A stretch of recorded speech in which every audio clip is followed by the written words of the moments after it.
This year, AMD is announcing the second generation AMD Ryzen mobile processor for ultra-thin notebooks. This year, the story for us is landing the features and the battery life that users and retailers and OEMs really want to see. And it comes in a couple forms. One, video playback of 10 hours is sort of the standard in 2019. And second generation Ryzen Mobile delivers that 10 hours of video playback or even 12 hours of general usage. On the feature side, Windows Modern PC initiative with features like modern standby, so it kind of works like a smartphone, or voice wake, so you can use your PC like a digital assistant. Those are very important features as well for the mobile market this year. And the second gen AMD Ryzen Mobile, in many of the notebooks you see here, support those features. So of course, our performance has increased year over year. Our battery life got much longer this year, and we're embracing many new features that our retailers want to see. As we move back this direction, we have new Chromebooks as well. These are the first ever AMD powered Chromebooks. And a couple things changed in this market. One, it's the fastest growing notebook segment. Two, Chromebooks are becoming more premium all the time. These have 1080p touchscreens, nice SSDs, they feel nice, and so we really want to be associated with more premium systems. And so we think that the time is right for AMD to be in a Chromebook, and we're already offering 20 to 25% more performance in basic tasks like web browsing compared to what's in the market today.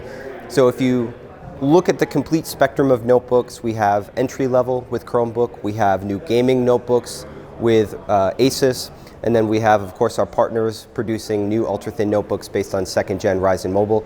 I think it's going to be a really strong year for us to have our most complete portfolio with the most features, the most performance, and the most battery life of any mobile CPU we have ever produced. On the technical side, the second gen Ryzen Mobile is our first 12 nanometer mobile processor. And it also includes the Zen Plus core, which we rolled out in mid-2017 for the desktop. So now the Ryzen mobile processors have the same feature set, the same process technology, the same firmware, and the same manufacturing as the second gen desktop processor available in the market today.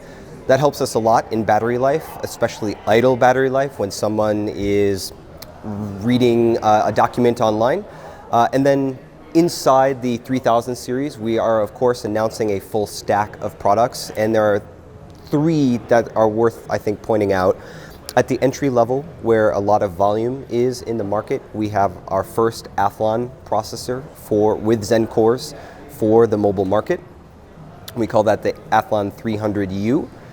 That is a brand new segment for us with Zen core. And then we have 15 watt U-series products. Those are adjustable from 12 watts up to 25 watts. And then also for the first time, we have dedicated 35 watt parts for gaming notebooks. And this Asus notebook to my right is a perfect example of the kind of notebook we would like to be in. It's a very nice mainstream gaming notebook with 120 hertz panel, IPS, has FreeSync.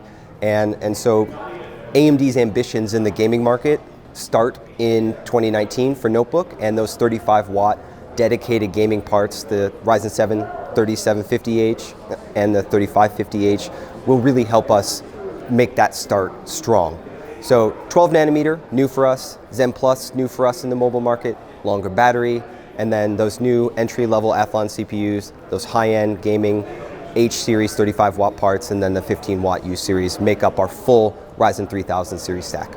Brand new for us in 2019, we're launching our first ever Chromebooks with AMD processors inside. And that's important for us because it's a fast growing market. It's about 8% annually, and improving our business depends on getting into new markets, fast growing markets. So inside you'll find a 6 watt optimized processor called the A6 9220C or the A4 9120C. These are based on our codename Stony Ridge cores with Radeon R5 or R4 graphics. So 3 compute units with 192 shaders. And then being 6 watt processors, you'll find that these are very thin and light notebooks, battery life of about 10 hours. Sometimes they're fanless notebooks. And what we really appreciate about these CPUs being in this space is that Our performance in basic tasks compared to Pentium or Celeron is oftentimes 20 or 25% faster than what's in the market today. And of course, Pentium and Celeron are very entrenched processors with, frankly, 100% market share in this sort of Chromebook segment. So for us to walk into the market with our first products and offer 20 to 25% more performance at 10 plus hours of battery, we're very excited about that. Acer and HP come first. You'll see those models in market very soon, but of course we'll have more partners throughout the year as well. But the key story is 25% more performance than our competitor, 10 hours of battery life, and we're doing all of that with a beautiful dual-core 6-watt CPU.